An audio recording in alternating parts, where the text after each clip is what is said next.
Kilsəyə gedəcəyimi dediyim üçün linçləndim. Gəlin ondan əvvəl başqa bir mövzudan danışaq. Soruşursunuz ki, Solmaz, kilsədən danışdın, Alman evlərindən danışdın. Bəs bu Şəmkirin özünə məxsus bir şeyləri yoxdur? Bu torpağın yetişdirdiyi qız hara susmaq, hara deyən oğulları var. Onu hamınız tanıyırsınız.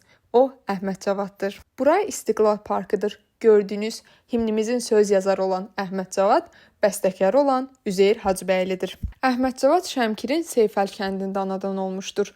Düşünün, qız hara oxumaq hara deyilən bir dövrdə qız hara susmaq hara demiş bir şair. İndi isə gəldik kilsə mövzusuna. Bu bina hal-hazırda kilsə olaraq fəaliyyət göstərmir. 1817-ci ildə Rus çar tərəfindən Lüteran dininə mənsub olan Alman ailələr Şəmkirə köçürülür. Onlar 1909-cu ildə bu Alman Lüteran kilsəsini tikirlər. Kilsənin tam ortasında belə maraqlı bir musiqi aləti var. Onun adı arqandır.